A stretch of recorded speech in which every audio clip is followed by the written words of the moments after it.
Lizzie Trapaholic.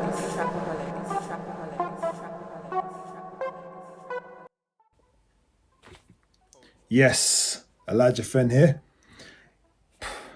Post fight, gave myself, yeah, literally 6 days before I was going to comment on this.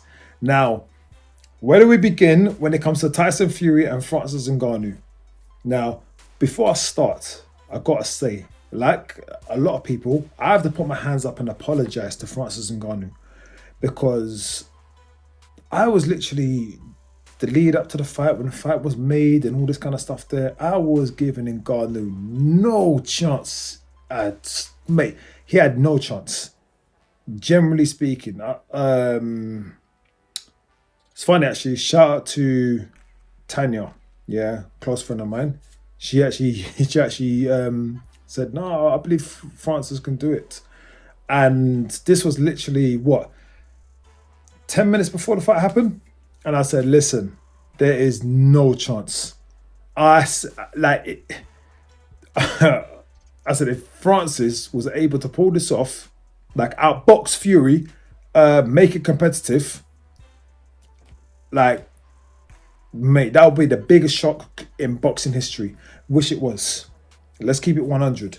Now, obviously, people are going out there like, well, it was the unknown about Francis Ngannou and all this kind of talk there. Listen, Ngannou, yes, he's coming from a mixed martial arts background. But this guy, Tyson Fury, you've been boxing since, what's it, age 7?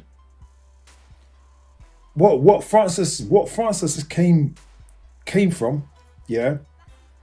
From where he's came to compete with you, that's arguably is a fight that Fury lost. Like, you have to give the man, you have to give this guy credit. And you know what? Hearing about his whole story after during this week, I've heard about his story in regards to he was homeless, coming from obviously where he was coming from and all that kind of stuff there in Cameroon. Shout out to my Cameroonians out there. What else was there about him? Yeah, the whole UFC situation, how he felt like he was getting undervalued, doing all that kind of stuff there. So he bet on himself. Like he's done a lot of good things, and you know what? I'm nothing. But I'm happy for the guy, man. I'm happy for the guy. And now, if I knew this, which I didn't know, but I was told that he's never been knocked down in UFC. Now, when I say knocked down, I'm talking about he's never been kicked in the face. Well, you know, whoa, like, like kicked, elbow, whatever. He's never touched the canvas. Obviously, maybe possibly takedowns, which I didn't ask. But yeah, that kind of generalization. Now, all what he's done, yeah, he has no right to compete with Tyson Fury in the boxing ring. Now, I'm going to keep it 100 before I really go into Fury. Yeah?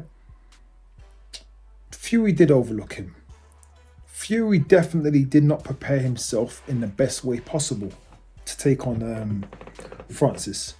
So, yeah, I have to agree he didn't. However, yeah, to let a man from a different background to compete with you, that's embarrassing. Yeah, for you to walk down that whole walk of fame, having a pretty Eric Malaris, who else was there? De La Hoya, Duran, Hatton, like Pacquiao. I'm pretty sure Pacquiao. Like, you had all these boxing Hall of Fame, and the thing is, you, Fury, thinking you're in that field. You're not, like I've always said this. You're not a Hall of Fame fighter. You do not have a Hall of Fame resume. Like, we have to keep it 100. But to just the audacity to have that, to have Lennox Lewis basically stand, but like obviously he spud Lennox Lewis, and then Lennox stopped the cameraman and all that rare thing. And I'm saying to myself, bro, how You've done all of that to put on a crap performance. Now, a lot of people out there are going to try to say, yeah, you know what, he done it on purpose. And I know I've heard this thing about the fight was fixed and all this kind of. When I say fixed, like they believe it was fixed from Fury's end and the Saudis, allegedly. But I don't believe that. I don't buy that one bit. The reason why I don't buy that, I know people are out there saying, before I say my point, about when he got knocked down, obviously he used his hand to control his fall. He was basically clapping when Francis got when one of the judges favoured Francis, he was clapping and what kind of stuff there. Look, listen, I want to buy into that because what I do know is this, yeah. When I look at a man, yeah, and now obviously these guys are at a higher level, but it takes me back to when I was sparring Sonny. I'm gonna shout you out there, yeah. A guy who was practically 3.5 stone heavier than myself, being explosive. I expecting this guy to be slow, and he gave me one of my hardest spars today, yeah, which I was mentally not prepared for him. So now, obviously, these Fury was mentally thinking this fight was going to be easy and it was harder than what he expected. That's what it was, yeah. Ngannou hold his frame well. Yeah, and Fury was just struggling. Fury was petrified in there as well because he was not. The last time he was in a competitive fight, mate, to be generally, if I'm really honest, the last time Tyson Fury was in a competitive fight was before he actually bullied Steve Cunningham. Oh no, tell a lie. Otto Wallen. That was because he went through some trials and tribulations in that fight, which he should have got stopped. So, but yeah, you get what I'm saying. Now, a lot of people out there are gonna say, oh, well, you know, he got from Deontay Wilder's punch and all this kind of stuff there. Listen, Fury was not. He was so unprofessional, very unprofessional. Yeah. It wasn't. I don't believe, because I know there's another thing that's going out there that they're saying he underperformed. He purposely done that. Listen, he did not do that. He was just unprepared for what was coming. He was not expecting it to be a hard fight. Another thing as well with Fury, when Fury got knocked down, and that look he gave. The last time I saw that look was when he went in against Deontay Wilder, and it was the second knockdown, the one where Fury kind of just put himself to the ground, and it was that look like, I don't want to be here. I don't want a tough fight. This is what I don't want to do. That's all it was. That's all it was. People out here making these excuses and all this kind of stuff. There, look, listen, Francis Ngannou, yeah, which I got wrong myself. No one was expecting that. And that's all it is. No one was expecting Francis Ngannou to put on such a great performance. Yeah? Fury, 110% was unprepared in that fight. But to say all of that, the truth is, Francis Ngannou won that fight. Now, I'm not going to be going out there like a lot of people saying, oh yeah, it was a robbery and all this kind of stuff there. There's a case for it to be a draw. But when I say a case for it to be a draw, you're really pushing for Tyson Fury.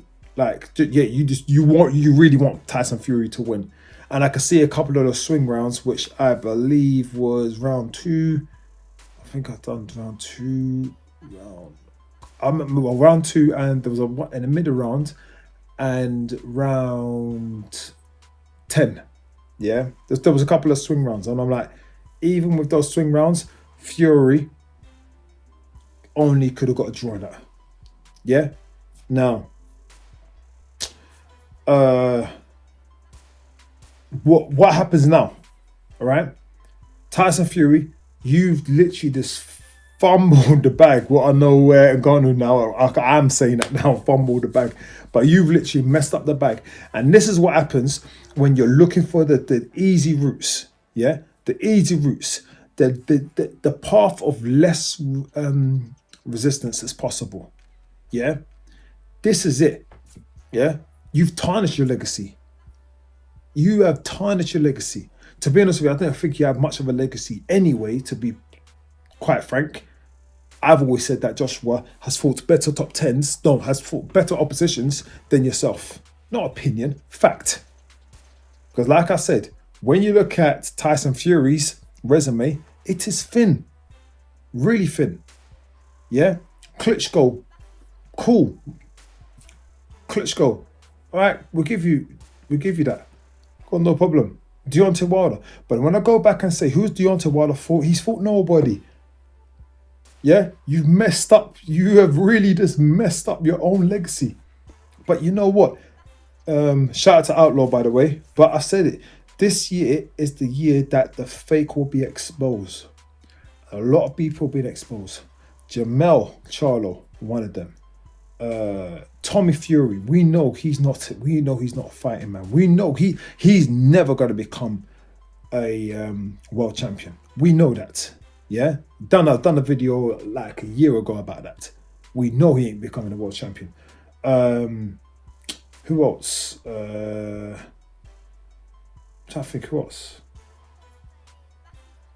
The Errol Spence situation. That's another one. Errol Spence. Yeah. We know this year has been a good year for boxing because we know, we could talk about Canelo, the Badou Jack situation, there's a lot of things we could talk about this year. And it's kind of like it's all coming to the light. It's all coming to the light. So yeah, Fury, you messed up your legacy, mate. And you know what? Am I happy? No. Am I sad? No. Do I really care? No. Because I know I'm not going to get the big fights from you. I know I'm not going to see you in there against Zhang. I know I'm not going to see you in there against Usyk. Well, not Usyk, Michael Hunter. I know I ain't going to see you in there against Bukoli. I know I ain't going to see you in there against Joshua. I know I ain't going to see you in there against, even like I said, Asnabek Magradov and Frank Sanchez, yeah? Who you should have fought, yeah? I know I ain't going to see you in there against Philip Hrgovic. I know I ain't going to see you in there, maybe you might take the Joe Joyce fight, but we're not going to get these fights from you. Then we look at who you fought in the past, the past generation of heavyweights. Yeah, cool. You went against Vladimir Klitschko, but then we know you ducked David Price when you were the British champion. Not opinion, fact. This is what your resume is. Yeah, a lot of people are seeing it for what it is. Your resume is based on moments. That's all it was. That one night in Dusseldorf, getting up in the 12th round against Deontay Wilder in the first fight, putting on a great performance in the second fight, 110%. I'm not going to lie. But then once again, who has Wilder fought? Not an opinion, fact. We all know he has the technique has never been there. That's it. That's all it is now, mate. That's all it is. Your legacy is being exposed for what it really is. Oh, by the way, another one, Joshua. We ain't gonna see you in there against Joshua. Come on, this is your legacy. Yeah. What more can I say? Yeah. Am I happy? No, I'm not happy. Because I know some people out there, especially Fury fanboys, must think I'm a Fury hater. Mate, I don't, bro. This guy, listen. Let me tell you something. Yeah. I don't get no money. Yeah, from these guys. I go to sleep quite I go to sleep happy. I'm happy in my life. So no, I don't hate Fury. Wish him all the best. Same way I wish everyone else in the world all the best. Because I don't hate, there's no hatred there. But what I will tell you is, he is not what you think he is. And like I said, we can get on to why is it always a certain selective fighters always want to be compared with Muhammad Ali? We know why. Come on, come on. We know what you're doing. This is not opinion. This is a fact. And that's all it is. And like I said, I'm going to be banging out the next video about these Fury fanboys and Gareth Anal Davis. Yeah, I'm getting onto you in the next video. But yeah, like, let's just call it for what it is. Yeah. Fury, yeah, Fury lost the fight. To me, he lost it by a point. Yeah, it is what it is. Fury, your resume is tarnished. Like I said, and shout out to True Geordie, by the way, before I go. Shout out to you, bro. Like, yeah, hearing you just rip him to pieces. Yeah, like, it is what it is, man. Like, this is what happens with Tyson Fury. Claiming that you're out here putting yourself on this high pedestal, like about going through customs and all this kind of stuff there. Mate, you're not even a draw. Yeah? When Anthony Joshua, I don't know, kind of going into a rant, but it's not a rant. But when Anthony Joshua, yeah, was at his peak, when the British public loved him, you have not competed with him. Yeah? You needed Dylan White against Wembley. Yeah? You needed Derek Chisora against when he fought in that Tottenham Hotspur Stadium. Yeah? Anthony Joshua. Yeah? Sold out Wembley Stadium. Yeah? Not just for Klitschko. Obviously, people heard about the Klitschko. So, oh yeah, you know, all that kind of stuff there. Cool, fine. Yeah, fine. Take it. We won't use that one. That's fine. But let me tell you something. We're going to say he went in against Povetkin. He went in against Joseph Parker. He went there against Carlos Takam. He went there against Usyk when people were calling Usyk Usk. Yeah? The casual fans. But because of the big draw that Anthony Joshua was, how many stadiums has Anthony Joshua sold out compared to Tyson Fury? What, you're telling me about the 94,000? Tyson Fury done that all by himself. Leave off. Come, Frank Rowan, do me a favour. Do me a favour. Bricktop, do me a favour. Like, what do you think this is? Do you really take you could take the casuals, you could take those guys from TalkSport, yeah? You could take, like, I don't know, the people that listen to TalkSport. You could take those guys as idiots. But you ain't taking, like, a real boxing fan who watches this sport religiously. Yeah? Obviously not bigger than a religion, but I watch this sport. I've seen who holds pay-per-view buys. Who holds that record? Yeah? As you seem to love talk about stadiums. Go and sell Wembley Stadium with Frank Sanchez. You sell out Wembley Stadium with Frank Sanchez, but what do you hear Frank Warren and them man say? Oh well, we need the guy. No one's heard of him. No one's heard of him. But you're the draw. Anthony Joshua took on his mandatory challenges. Took on Carlos Takam. No one's heard of Carlos Takam, but he still sold out that stadium in. I'm not a football fan that much, but that stadium in Wales, yeah, in Cardiff, he sold that out. Yeah, he sold out Joseph Parker. Mate, this is what it is. Yeah, Usyk, he sold out Usyk. No one know who Usyk was, but people were coming there for Anthony Joshua. So this is what it is. So yeah, stop that behavior. Yeah, the Saudis, very tactical, by the way, from the Fury campaign. Like, very tactical. You know, like fighting Dylan White at Wembley Stadium. We know what you've done. Yeah, it took two. It was not just Fury. It took two. Then go and taking on Derek Chisora. The British public love Derek Chisora, so they're gonna watch that. Yeah, but there were so many other opponents you could have took, but you knew because he's not that big of a draw, and I've always said that. I've always said that Fury is not that big of a draw, not an opinion, fact. Yeah, is he a big draw in the heavyweight boxing scene right now? Yes, but it's only because Anthony Joshua his stock has dropped, and that's all it is. Anyway, listen, I could keep going on and on and on. End of the day, Fury, you messed up your legacy, and yeah, thanks for just letting the casual fans and some of your Fury, your fanboys, see you for what you really are. That's all it is. It's Elijah Finn. Make sure you like, share, comment, subscribe, and I'm out to the next one.